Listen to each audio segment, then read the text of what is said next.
Hey guys, आज मैं आपको एक प्राचीन आर्क रिएक्टर के कुछ ठोस सबूत दिखाने जा रहा हूँ जो 800 साल पहले अस्तित्व में था। मुझे पता है कि आप में से कुछ लोग इसे एक विवेकहीन दावा मानेंगे, लेकिन मैं आपको चुनौती देता हूँ कि आप इस वीडियो को अंत तक देखें और फिर मुझे गलत साबित करें। यहाँ हम एक प्राचीन मंदिर की छत पर इस अकल्पनीय नक्काशी को देख सकते हैं। पहली नजर में इतनी उन्नत डिजाइन इतने बड़े पैमाने पर दिखाई देना काफी चौंकाने वाला है। यह कोई फूल या पत्ती या ऐसा कोई प्राकृतिक तौर पर उपलब्ध घटक नहीं है। यह स्पष्ट रूप से एक तकनीकी उपकरण है। पुरातत्वविदों का अनुमान है कि यह मंदिर 1250 ईस्वी के आसपास बनाया गया था। इसका मतलब है कि यह मंदिर लगभग 800 साल पहले बनाया गया था। हो सकता है कि यह इससे भी पुराना हो। इसे देखकर हम यह सोचने पर मजबूर हो जाते हैं कि यह जेट इंजन प्रोपेलर की तरह एक घूमने वाली यंत्र संरचना हो सकती है, जिसे हम हवाई जहाज पर देखते हैं। केंद्र में आप उभरे हुए नॉब को देख सकते हैं। यह स्पष्ट रूप से एक नॉब ही है, और यह ठीक उसी तरह है जैसे जेट प्रोपेलर होते हैं। लेकिन यह डिजाइन वास्तव में आज के आधुनिक प्रोपेलर की तुलना में कहीं अधिक जटिल है। अब आप देख सकते हैं कि एक इलेक्ट्रिशियन ने बीच में एक लाइट बल्ब लगाया है। यह हाल ही में किया गया है। लेकिन देखिए नक्काशी के अंदर तार को कैसे घुमाया गया है, न केवल एक जगह बल्कि कई जगहों पर। इसका मतलब है कि पूरी संरचना अंदर से खोखली है। यह एक उन्नत मशीन का एक जटिल 3D मॉडल है। मैं इसके बारे में बहुत अधिक विस्तृत विवरण में नहीं जा रहा हूं, क्योंकि यह वीडियो टेक्निकल प्रेजेंटेशन नहीं है। लेकिन यहाँ 5 संकेंद्रित वृत्त हैं, और ऐसा प्रतीत होता है कि कुछ भाग केंद्र से विकिरण कर रहे हैं। इनमें से प्रत्येक स्टड एक क्वाइल हो सकता है, जो मूल रूप से आधुनिक आर्क रिएक्टर के डिजाइन से मेल खाता है। आप में से अधिकांश सहमत होंगे कि हाँ, यह एक शानदार डिजाइन है, और हाँ, यह आपको आयरन मैन के आर्क रिएक्टर की याद दिलाता है। लेकिन क्या मेरे पास कोई वास्तविक प्रमाण है कि यह किसी प्रकार का ऊर्जा उपकरण था? प्राचीन मूर्तिकारों का हमें प्रभावित करने के लिए उकेरा हुआ यह सिर्फ एक फैंसी पैटर्न है। यह मशीन बिल्कुल भी नहीं हो सकता है ना? मैंने खुद से भी यही सवाल पूछा। लेकिन यह देखिए मुझे मंदिर की दीवारों में क्या मिला। यहाँ आप वही डिवाइस देख सकते हैं। आप डिवाइस का गोलाकार हिस्सा देख सकते हैं, लेकिन यह एक ऐसी मोटी केबल से जुड़ा हुआ है जो उल्लेखनीय रूप से आज के आधुनिक मल्टी ट्रैक केबल के समान दिखाई देती है। और आप देख सकते हैं कि इन दो अटैचमेंट्स का उपयोग करके यह कैसे दाईं ओर से जुड़ा हुआ है। और यहाँ यह आदमी अपनी बाहों में एक बड़ा सिलेंडर लिए हुए है। इस सिलेंडर का सिरा भी दाईं ओर से जुड़ा है। लेकिन इससे इतना बोध नहीं हो रहा है। इस सिलेंडर और आर्क रिएक्टर के बीच क्या संबंध है? आइए दूसरी तरफ चलते हैं और देखते हैं कि क्या हो रहा है। यहाँ दूसरी तरफ आप क्षीर सागर के समुद्र मंथन की कहानी देख सकते हैं। प्राचीन ग्रंथों के अनुसार असुरों और देवताओं ने सांप को रस्सी के रूप में और पहाड़ को मंथन के दंड के रूप में उपयोग करके समुद्र मंथन किया था। लेकिन यह नक्काशी कुछ बहुत ही अजीब विवरण दिखाती है। सबसे पहले मंथन का दंड कोई पहाड़ नहीं है। यह एक ऐसा स्तंभ है जिसका मध्य भाग चिकना बेलनाकार है, और इस स्तंभ का ऊपरी छोर और निचला छोर चौकोर आकार के हैं। लेकिन यही एक दिलचस्प बात है। ठीक वैसे ही स्तंभ इसी मंदिर में और भी देखे जा सकते हैं। इस स्तंभ को देखिए।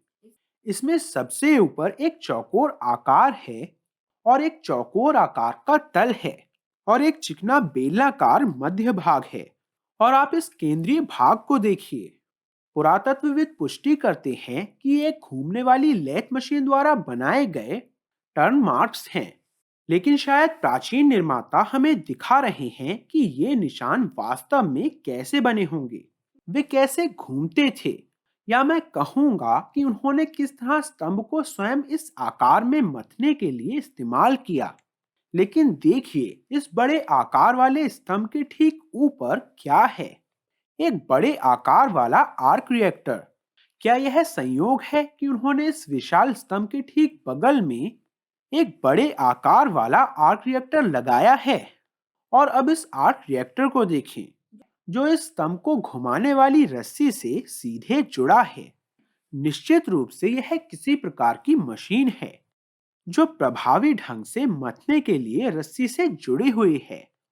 हम देख सकते हैं कि हमारे लिए एक विशाल पत्थर के स्तंभ को मैनुअल रूप से मथना असंभव है। इन अद्भुत स्तंभों को बनाने के लिए हमें उन्नत तकनीक और एक ऊर्जा स्रोत की आवश्यकता है। इस रस्सी से दो आर्क रिएक्टर जुड़े हुए हैं। एक सीधे तौर पर जुड़ा हुआ है और दूसरा दूसरी तरफ खुदा हुआ है। उसे उसी दीवार में लगाया गया है जहां रस्सी जुड़ी हुई है। सचमुच इस नक्काशी में काफी अधिक विवरण हैं, जैसे कि तथाकथित सांप का सिर, जिसे फर्श में प्लग किया गया है। लेकिन इस नक्काशी के ठीक बगल में कुछ है।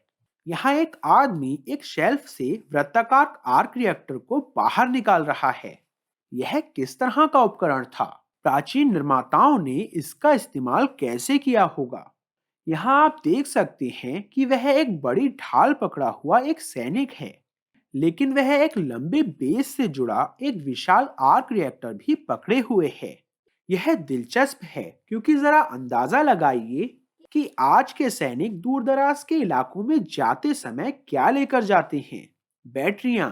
अब सरकारें अधिक उन्नत हो गई हैं और सैनिकों को ले जाने के लिए सौर बैटरियां मुहैया करा रही हैं। क्या यह संभव है कि प्राचीन सैनिक भी अपना खुद का ऊर्जा स्रोत ले जाते थे? यहाँ एक नक्काशी है जो स्पष्ट रूप से साबित करती है कि यह कोई फूल नहीं है या किसी प्रकार का सजावटी वस्त्र या वैसी ही कोई पतली सामग्री नहीं है। यह वास्तव में कुछ ठोस और मजबूत है। वह मशीन पर घुटने टेक रहा है, ठीक उसी तरह जैसे आज आप मोटर पर काम करते वक्त उस पर झुकते हैं। देखिए कि आर्क रिएक्टर को फर्श पर कैसे सेट किया गया है। मैं तो कहना चाहूंगा कि मानो जैसे वह इसे चार्ज करने या इसकी मरम्मत या कुछ और करने के लिए इसे फर्श पर स्थापित कर रहा है। लेकिन यह निश्चित रूप से इतना मजबूत था कि एक आदमी के वजन को अपने ऊपर झेल सके। इसके बावजूद यह काफी छोटा और काफी हल्का था ताकि इसे ले जाया जा सके। तो यह मॉडर्न टेक्नोलॉजी की तरह एक बहुत ही उन्नत तकनीक है। आज हम जनरेटर और छोटी मोटरों को इधर उधर ले जाते हैं, फिर भी वे टूटती नहीं हैं। मुझे इस आर्क रिएक्टर की कई नक्काशी मिली हैं। एक को एक दीवार पर एल कोन में लगाया गया है, कुछ को दूसरे प्रकार के स्टैंड का उपयोग करके लगाया गया है। कुछ हाथ से पकड़े जाने वाले उपकरण भी हैं। लेकिन यहाँ एक समस्या है।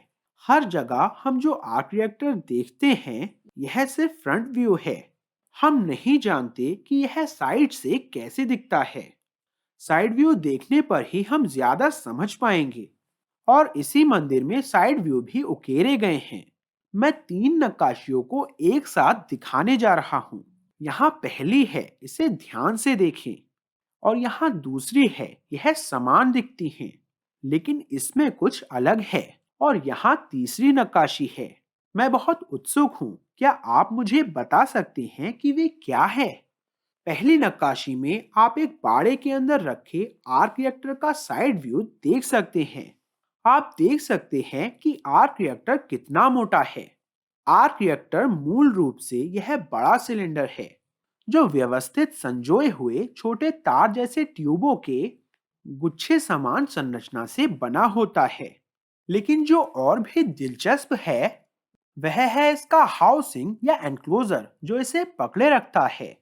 दूसरी नक्काशी में उस खाली बाड़े को दिखाया गया है जिसमें अंदर आर्क रिएक्टर नहीं है। यह सिर्फ खाली उपकरण है जिसके अंदर आर्क रिएक्टर होता है। फिलहाल आर्क रिएक्टर को अंदर नहीं रखा गया है क्योंकि आपको सिलेंडरों का वह ढेर नहीं दिखाई दे रहा है। यह अब खाली है। एंक्लोजर अपने आप में काफी उन्नत दिखता है। नीचे देखिए, तल पर 3 पैर हैं और 3 लंबवत पाइप हैं और शीर्ष पर एक आवरण है। इसलिए जब आप इस हाउसिंग के अंदर आर्क रिएक्टर लगाते हैं तो यह फिर से ऐसा दिखेगा। आप इसे पहली और तीसरी नक्काशी में देख सकते हैं। इसलिए हम एक चरण दर चरण मैनुअल देख रहे हैं जो आर्क रिएक्टर सिस्टम के कुछ हिस्सों को दिखा रहा है। यही कारण है कि वे अगल बगल उकेरे गए हैं। यह वह हाउसिंग है जो आर्क रिएक्टर को धारण करता है और फिर हम आर्क रिएक्टर को अंदर रखते हैं और यह इस तरह दिखता है। मैंने आपको पहले ही एक वीडियो में दिखाया है कि कैसे प्राचीन मंदिर जटिल गांठों जैसी चीजों को बनाने की चरणबद्ध प्रक्रिया दिखाते हैं। वैसे ही बाड़ा भी एक महत्वपूर्ण उद्देश्य की पूर्ति करता है। यह आर्क रिएक्टर के लिए एक शीतलन प्रणाली थी। मैं आपको आज की उन्नत तकनीक दिखाता हूँ कि कैसे हम इलेक्ट्रिक मोटर्स को ठंडा रखते हैं। इसे सिर्फ 2 साल पहले 2019 में डिजाइन किया गया था। यहाँ केंद्र में मोटर है और इसे इस शीतलन प्रणाली के अंदर रखा गया है। बाड़े में शीतलक के साथ एक घुमाव वाला लंबा पाइप होता है और इसे मोटर के चारों ओर लपेटा जाता है। तो जब मोटर गर्म हो जाएगी, शीतलक गर्मी को अवशोषित कर लेगा। ठीक यही हम इस बाड़े में देख रहे हैं। ये 3 लाइनें एक ही पाइप है जो आर्क रिएक्टर के चारों ओर जा रही हैं और निचले हिस्से में पैर और कुछ खुली जगह है ताकि गर्मी बाहर निकल सके। यहाँ आप आर्क रिएक्टर का फ्रंट व्यू देख सकते हैं। यह गोलाकार और एक बड़ा बेस दिखाता है। अगली नक्काशी में आप इसका साइड व्यू देख सकते हैं। यह काफी मोटा और भारी दिखता है और आप देख सकते हैं कि इसके अंदर वे तार या कॉइल हैं। यह बड़ा है, घना है। यह इस व्यक्ति के सिर से भी बड़ा है। अफसोस यह थोड़ा खराब हो गया है, लेकिन हमारे पास आर्क रिएक्टर का साइड व्यू और फ्रंट व्यू है। लेकिन हमें ये पीछे से कैसा दिखता है, यह भी देखने की जरूरत है, क्योंकि आर्क रिएक्टर जैसी अधिकांश मशीनें आगे और किनारे से साफ और व्यवस्थित दिखाई देती हैं। लेकिन जब हम पीछे से देखते हैं तो वे तारों के गुच्छे और बाकी चीजों से बनी एक अजीब अव्यवस्थित संरचना लगती हैं। लेकिन उल्लेखनीय रूप से एक और नक्काशी है जो प्राचीन आर्क रिएक्टर के बैक व्यू को दर्शाती है। डिजाइन इतना उन्नत है, लगता है मानो यह कोई एलियन तकनीक है। शीर्ष पर आर्क रिएक्टर है, लेकिन इसमें एक लंबी मोटी केबल है जो नीचे जा रही है और उस केबल से 6 उभार जुड़े हुए हैं, दोनों तरफ 3-3। यहाँ तक कि उभार में भी छोटे ट्रैक या विभाजन हैं। मेरा मतलब है कि यह कई अटैचमेंट्स वाली एक बेहद जटिल मशीन की तरह दिखता है। अगर यह मशीन नहीं है तो आप इसे कैसे समझाओगे? अब जब मैं इसे आर्क रिएक्टर कहता हूं तो मेरे कहने का क्या मतलब है? मेरा मतलब एक परपेचुअल मोशन मशीन या यहाँ तक कि एक परमाणु रिएक्टर से नहीं है। यह वह भी हो सकता है, लेकिन यह कोई भी मशीन हो सकती है, जैसे कि मोटर, टरबाइन, चुंबकीय जनरेटर, प्रोपेलर। मुझे नहीं पता कि यह वास्तव में क्या है, लेकिन मुझे पता है कि यह एक उन्नत प्राचीन मशीन है। लेकिन याद रखें, विशेषज्ञों और मेनस्ट्रीम मीडिया के अनुसार यह कहना एक पागलपन भरा दावा है कि ऐसी मशीन 800 साल पहले मौजूद थी। ठीक है, तो अभी तक मैंने आपको केवल बाहर की नक्काशी दिखाई है, लेकिन अब मंदिर के अंदर चलते हैं और पता लगाते हैं कि वहां क्या है। अंदर पूरी तरह लैथ मशीनों से बने 4 स्तंभ हैं और सुंदर हिंदू देवताओं के साथ 3 छोटे कक्ष हैं। लेकिन आज हम इनकी जांच नहीं कर रहे हैं। और देखिए, यहाँ हम छत पर क्या पाते हैं। आपको क्या लगता है? मुझे लगता है कि यह केवल अकल्पनीय है। इस आर्क रिएक्टर की जटिलता अविश्वसनीय है। यह सिर्फ एक नक्काशी नहीं है। हम एक जटिल मशीन के कई डिजाइन देख रहे हैं और वे सभी छत पर खुदी हुई हैं। फिर से लाइट बल्ब की इस मॉडर्न वायरिंग को देखिए। यह खोखले स्थानों से होकर जाती है। इससे यह पता चलता है कि किस तरह यह नक्काशी खोखली है। यहाँ तीसरी है, वे सभी लगभग समान दिखते हैं, लेकिन इनमें कुछ असमानताएं भी हैं। यह इस मशीन के विभिन्न डिजाइन होने चाहिए। अब मैं आपको कुछ अजीब दिखाता हूँ। अगर हम लाइट बल्ब बंद कर देते हैं तो यह घना अंधेरा है, और ऐसा भी नहीं है कि वहां कोई रोशनी ही नहीं थी।